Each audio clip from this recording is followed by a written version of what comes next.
오늘 새벽기도 함께 하신 우리 성도님들 환영합니다. 우리 찬송가 304장으로 하나님께 영광 돌려드리겠습니다. 304장입니다.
성도들에게 큰 사랑 베푸사 우리의 죄 사했으니 그대 잊을까. 하나님 크신 사랑은 증량다 못하네. 영원히 변치 않는 사랑 성도여 찬양하세. 하늘을 두루마리 삼고 바다를 먹물 삼아도 한없는 하나님의 사랑 다 기록할 수 없겠네. 하나님의 크신 사랑 그 어찌 닿았을까.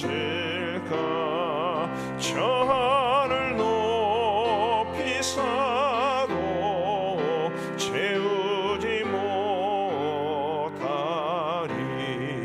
하나님 크신 사랑은 증량다 못하네.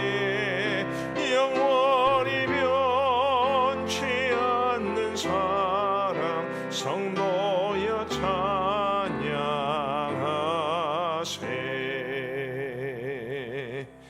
아멘. 오늘 하나님께서 우리 주시는 말씀은 이사야 49장입니다. 왜 여호수아가 나왔을까요?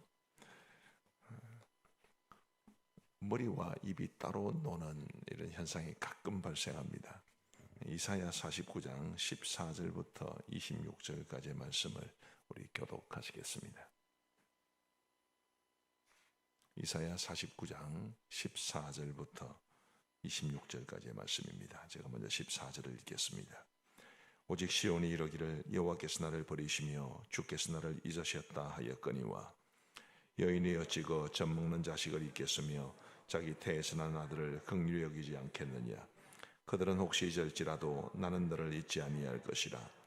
내가 너를 내 손바닥에 새겼고 너의 성벽이 항상 내 앞에 있나니 내 자녀들은 빨리 걸으며 너를 헐며 너를 황폐하게 하던 자들은 너를 떠나가리라. 내 눈을 들어 사방을 보라. 그들이 다 모여 내게로 오느니라. 나 여호와가 이르노라. 내가 나의 삶으로 맹세하노니 네가 반드시 그 모든 무리를 장식처럼 몸에 차며 그것을 띠기를 신부처럼 할 것이라.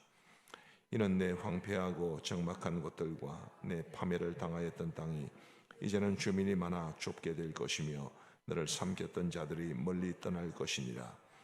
자식을 잃었을 때에 낳은 자녀가 후일에 내 귀에 말하기를 이곳이 내게 좁으니 넓혀서 내가 거주하게 하라 하리니 그때 내가 내 마음에 이르기를 누가 나를 위하여 이들을 낳았는고 나는 자녀를 잃고 외로워졌으며 사로잡혀 유리하였거늘 이들을 누가 양육하였는고 나는 홀로 남았거늘 이들은 어디서 생겼는고 하리라. 주 여호와가 이같이 이르노라 내가 문나라를 향하여 나의 손을 들고 민족들을 향하여 나의 기치를 세울 것이라. 그들이 내 아들들을 품에 안고 내 딸들을 어깨에 메고 올 것이며 왕들은 내 양보가 되며 왕비들은 내 유모가 될 것이며 그들이 얼굴을 땅에 대고 내게 절하고 내 발에 티끌을 핥을 것이니 네가 나를 여호와인 줄을 알리라. 나를 바라는 자는 수치를 당하지 아니하리라. 용사가 빼앗은 것을 어떻게 도로 빼앗으며 승리자에게 사로잡힌 자를 어떻게 건져낼 수 있으리야. 여호와가 이같이 말하노라 용사의 포로도 빼앗을 것이요 두려운 자의 빼앗은 것도 건져낼 것이니 이는 내가 너를 대적하는 자를 대적하고 내 자녀를 내가 구원할 것임이라. 같이 읽겠습니다. 내가 너를 억압하는 자들에게 자기의 살을 먹게 하며 새술의 취함같이 자기의 피에 취하게 하리니 모든 육체가 나 여호와는 내 구원자요 내 구속자요 야곱의 전능자인 줄 알리라. 아멘. 오늘 본문 14절 말씀은 이렇게 시작을 합니다. 오직 시온이 이르기를 여호와께서 나를 버리시며 주께서 나를 잊으셨다 하였거니와. 굉장히 어렵고 힘든 상황 가운데 처해 있는 것처럼 보입니다. 여호와께서 나를 어찌하여 버리셨습니까? 주께서 어찌하여 나를 잊으셨습니까? 이런 한탄이 이제 이 말씀인데, 이 이사야 후반부는 이제 유다 백성들이 바벨론의 포로로 끌려간 것을 전제하고 주시는 말씀입니다. 우리가 남의 일이라서 그냥 쉽게 생각해서 그렇지, 나라를 잃고 머나먼 곳 약 1000마일 정도, 한 1600km 떨어진 곳에 있는 바벨론의 포로로 끌려갔으니 그들의 삶이 얼마나 어려웠겠습니까? 그런 어려운 상황 속에서 그들이 신음하며 하는 말이 여호와께서 어찌 나를 버리시며 주께서 나를 잊으셨습니까? 이런 한탄입니다. 우리도 이 땅을 살아가면서 고난을 겪게 되면 굉장히 우리의 신앙이 흔들리고 하나님에 대한 신뢰가 무너질 수도 있습니다. 하나님이 나를 알기나 하시나? 하나님께서 나를 사랑하시기는 하시는가? 성경에 기록된 하나님의 약속의 말씀이 나와는 상관이 없는가? 이런 굉장히 큰 고뇌 속에 빠질 수 있습니다. 그런 상황 가운데 있는 유다 백성들에게 또 우리에게 우리 하나님이 주시는 아주 위대한 사랑의 고백이 15절부터 16절까지입니다. 저는 이 말씀을 굉장히 좋아하고 저도 지금까지 살아오면서 크고 작은 여러 가지 아픔, 어려움 많이 겪었습니다만은 그때마다 정말 이 말씀이 저에게는 큰 위로가 되는 말씀이었습니다. 어떤 말씀을 주시는지 한번 보십시다. 15절 말씀 우리 같이 한번 읽겠습니다. 시작. 여인이 어찌 그 젖먹는 자식을 잊겠으며 자기 태에서 난 아들을 긍휼히 여기지 않겠느냐. 그들은 혹시 잊을지라도 나는 너를 잊지 아니할 것이라. 아멘. 여인이 어찌 그 젖먹는 자식을 잊을 수 있겠으며 자기 태에서 난 아들을 긍휼히 여기지 않겠습니까? 저는 이 말씀을 볼 때마다 저희 집사람이 우리 아이들 아주 어렸을 때 이제 키우던 모습이 생각이 나는데, 이제 아이들이 어렸을 때는 자신들의 욕구를 울음으로 주로 표현하지 않습니까? 근데 희한한 것이 아빠인 제 귀에는 똑같은 울음으로 들리는데 엄마 귀에는 이게 배가 고파서 우는지 아파서 우는지 기저귀가 젖어서 우는지 꼭 알더라고요. 제가 귀신같이라는 말이 나올 뻔했습니다. 정말 희한했습니다. 아빠의 귀에는 똑같은 울음인데 엄마는 어떻게 저걸 다르게 들을까 싶은 생각이 많아서 이게 모성애가 아닌가 싶었어요. 엄마의 사랑이 얼마나 큰가라는 것을 그때마다 생각을 했습니다. 확실히 그렇죠. 여인이 어찌 그 젖먹는 자식을 잊겠으며 자기 태에서 난 아들을 긍휼히 여기지 않겠습니까? 그런데 그들은 혹시 잊을지라도 나는 너를 잊지 않겠다. 우리 하나님 그렇게 말씀해 주십니다. 사람들 사이에서 경험하는 최고의 사랑이 어머니의 사랑일 텐데 그 어머니의 사랑을 아득히 뛰어넘는 것이 우리 하나님의 사랑입니다. 그 하나님의 사랑을 고난 속에서도 얼마나 붙잡을 수 있는가, 이것이 우리의 삶의 가장 중요한 관건이 될 겁니다. 16절에 보시면 또 다른 표현이 있습니다. 내가 너를 내 손바닥에 새겼고 너의 성벽이 항상 내 앞에 있나니. 요즘은 폰이 있으니까 그렇게 한 사람 별로 없지만 예전에는 필기 도구가 없을 때, 볼펜만 있을 때 어디에 썼습니까? 손바닥에 새기는 글을 적는 경우가 종종 있었죠. 저희 아버지 계란 장사 하실 때 이렇게 급하다 보면 주위에 메모지 넣고 주문은 받아야 되니까 잊어버리면 안 되니까 손바닥에 쓰시는 경우가 많았습니다. 저도 몇 번 써본 적이 있습니다. 왜 손바닥에 적습니까? 메모지는 없지만 잊어버리지 말아야 되니까. 근데 손바닥에 적어 놓은 것은 땀이 흐르거나 혹은 손을 물로 씻거나 시간이 지나면 흐릿해지는데, 오늘 이 본문이 뭐라고 말씀하시는 겁니까? 하나님께서 내가 너를 내 손바닥에 새겼다라고 말씀하십니다.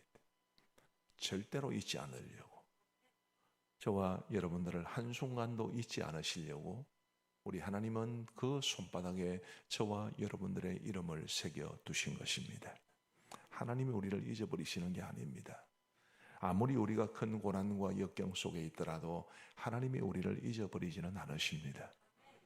비록 그 이유를 우리가 다 알 수는 없지만 우리가 살아가는 세상이 너무 악해서일 수도 있고 우리가 너무 연약해서일 수도 있지만 어쨌든 우리의 삶에 고난은 찾아올 수 있는데, 그런 고난 속에서 하나님께서 우리를 잊어버리시는 법은 없습니다. 단 한순간도 우리를 잊지 아니하시고 우리를 지켜주시고 그 사랑의 품으로 안아주시는 분이 우리 하나님이십니다. 16절 말씀에 또 이런 말씀이 있었죠. 하반절에 너희 성벽이 항상 내 앞에 있나니. 이 말씀은 두 가지 의미로 해석할 수 있습니다. 성벽이 항상 내 눈앞에 있다는 것은 내가 늘 그것을 지켜보고 있다는 뜻이지요.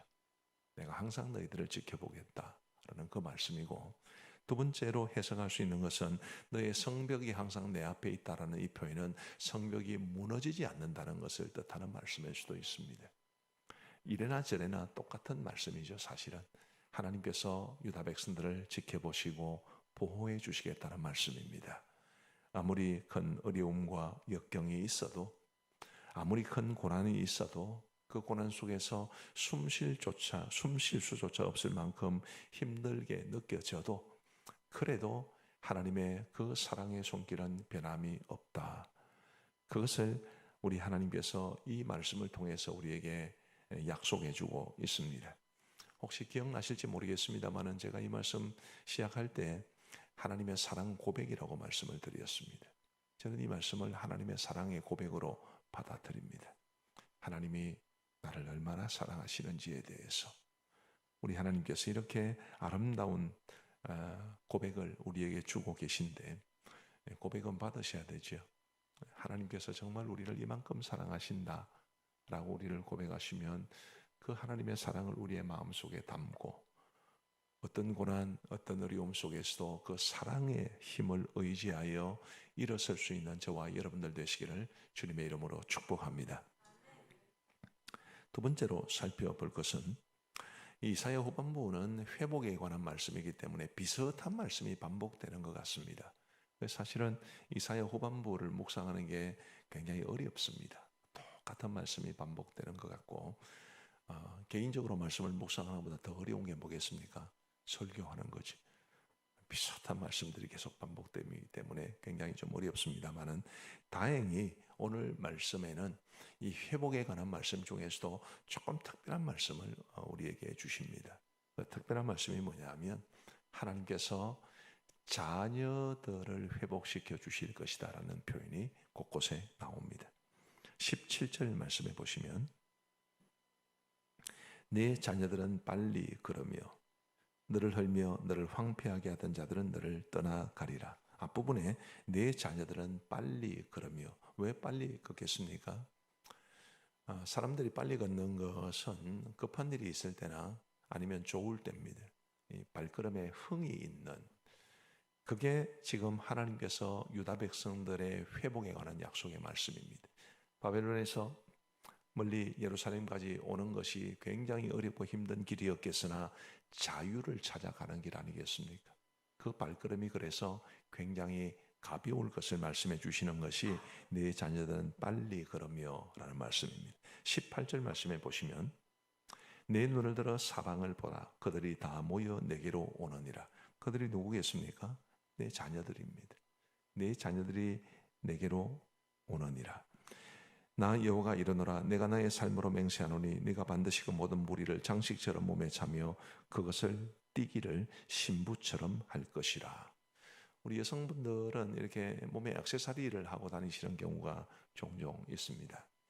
이제 제일 액세서리 많이 하고 제일 치장을 많이 할 때가 결혼할 때 아니겠습니까? 근데 결혼할 때 우리 여성들이 굉장히 화려하게 장식을 하실 텐데 하나님께서 유다의 회복을 주시면 뭘로 장식을 하느냐 하면 자녀들로, 하나님께서 회복시켜 주신 그 자녀들로 몸을 장식하게 될 것이다 라는 그 말씀을 주십니다. 이처럼 계속 나옵니다마는 우리 하나님께서 그 자녀들을 통해서 회복의 은혜를 주실 것을 말씀해 주신 것이 오늘 본문에는 특이한 점입니다. 이스라엘 백성들이 바벨론의 포로로 끌려갔는데 3번에 걸쳐서 끌려갔습니다. 그리고 3번에 걸쳐서 돌아왔습니다. 흔히 이제 70년 포로 생활이라고 그러는데 그 70년이 처음에 포로로 끌려갔을 때와 처음으로 돌아왔을 때 그 기간이 70년입니다. 근데 여러분 70년 세월은 지금처럼 수명이 긴 때도 아니었을 것이기 때문에 한 세대, 두 세대가 가기에 충분하지요. 에스라서를 보면 바벨론에 끌려갔던 사람들이 바벨론이 페르시아에 의해서 무너지고 페르시아의 고레스 왕의 명령을 따라서 예루살렘으로 돌아와서 성전 건축한 사람들이 있다고 그랬습니다. 근데 그 성전 건축한 사람들 중에는 애초에 성전을 보고 간 사람들도 있었다, 이렇게 표현을 하고 있습니다. 굉장히 오래 사신 분들이지. 그러나 또 상대적으로 많은 사람들은 다시 예루살렘으로 돌아오지 못한 채 바벨론이나 페르시아에서 돌아가신 분들도 많이 있을 겁니다. 그분들은 생전에 유다의 회복을 보지는 못했지만 하나님께서 지금 이사야를 통해 약속해 주시기를 너의 생전에 회복을 보지 못할지라도 내 자녀들의 시대에는 회복을 보게 될 것이다. 지금 그 말씀을 주시는 것입니다. 우리도 이 땅을 살아가면서 때로는 참 어렵고 힘든 이 상황이 우리 당대에 해결되지 않을 수도 있습니다. 그러나 성경은 굉장히 좀 수직적으로 흘러가는, 할아버지에게서 아버지에게로, 아버지에게서 아들로, 아들에게서 손자로 흘러가는 이런 수직적인 것을 다 묶어서 말씀하시는 경우가 많습니다. 예를 들면 아브라함에게 네 자손들이 하늘의 별과 같이 되고 바다의 모래같이 될 것이다. 아브라함 당대에는 이루어진 일이 아닙니다. 수백 년, 수천 년이 흘러서 비로소 이루어졌듯이 하나님의 약속의 말씀은 우리 당대에 이루어지지 않을 수도 있지만 우리 자녀들, 우리 후손들의 세대에는 반드시 이루어질 수 있을 겁니다. 하나님, 지금 당장 내 형편이 좀 펴졌으면 좋겠습니다. 우리가 당연히 그렇게 기도할 수 있지만 혹 그렇게 되지 않고 계속해서 어려움이 우리 속에 남아있다 할지라도 하나님은 언젠가는 반드시 우리에게 회복의 은혜를 주실 것이다. 그것을 굳게 믿으시고 이것이 우리의 기도의 제목이 되기를 바랍니다. 하나님, 내게 내 시대에, 내 세대에 은혜를 베풀어 주시기를 간절히 바랍니다만 혹 하나님의 뜻이 여기에 있지 않아서 그렇게 되지 못한다면 내 자녀들, 후손들에게라도 반드시 이루어지게 해 주옵소서. 그런 기도가 우리에게 있게 되기를 간절히 바랍니다. 마지막 한 가지만 더 말씀을 드리면 하나님께서 사랑의 고백도 주셨습니다. 회복의 약속도 주십니다. 근데 그런 약속들을 주시면서 하나님께서 우리에게 원하시는 게 있습니다. 그 원하시는 게 뭔지를 우리 보십시다. 23절 말씀. 왕들은 내 양보가 되며 왕비들은 내 유모가 될 것이며 그들이 얼굴을 땅에 대고 내게 절하고 내 발에 티끌을 핥을 것이니. 같이 읽겠습니다. 네가 나를 여호와인 줄을 알리라. 나를 바라는 자는 수치를 당하지 아니하리라. 하나님은 뭘 원하시는 겁니까? 하나님을 알아주기를, 하나님을 바라기를 하나님은 원하고 계십니다. 26절 말씀도 같이 보십시다. 26절 아까처럼 중간점부터 같이 읽겠습니다. 내가 너를 억압하는 자들에게 자기의 살을 먹게 하며 새술의 취함같이 자기의 피에 취하게 하리니. 자, 같이 읽겠습니다. 모든 육체가 나 여호와는 내 구원자요 내 구속자요 야곱의 전능자인 줄 알리라. 동일한 말씀이죠. 하나님은 우리가 하나님을 바르게 알기를 바라십니다.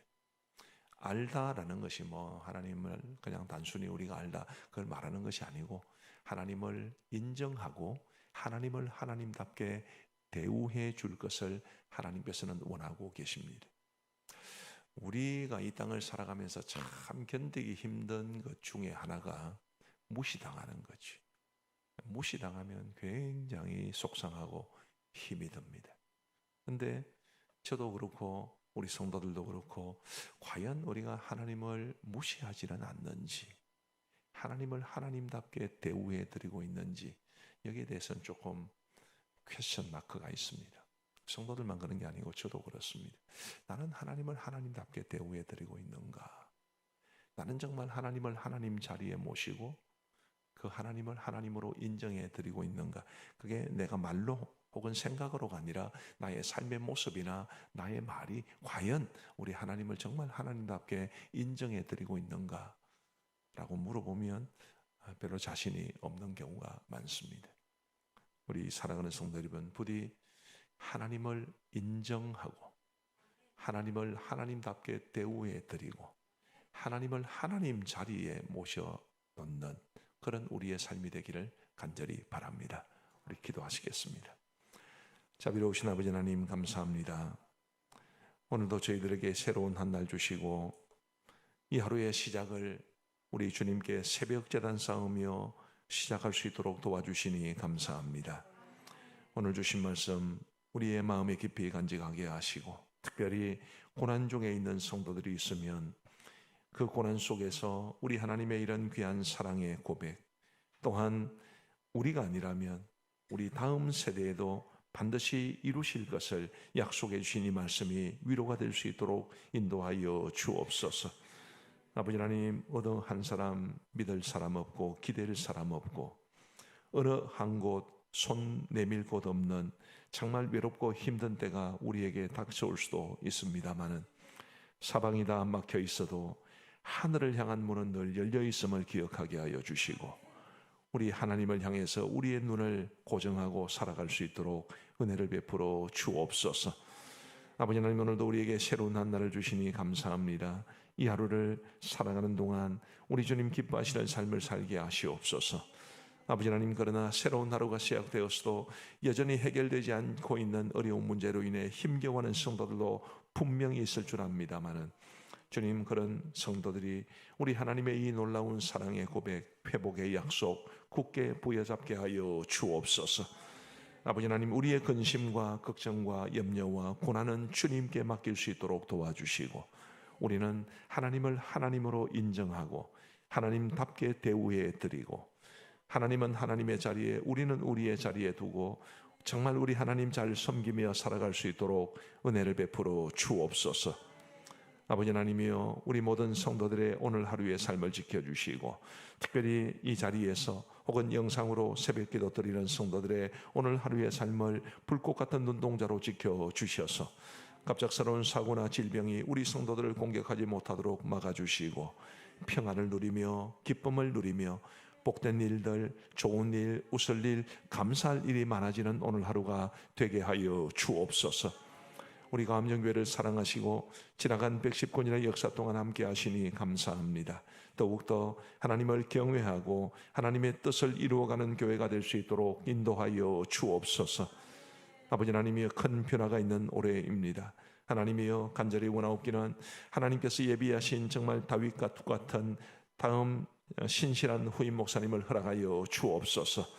교회 분립개척의 비전도 하나님께서 친히 이루어 주옵소서.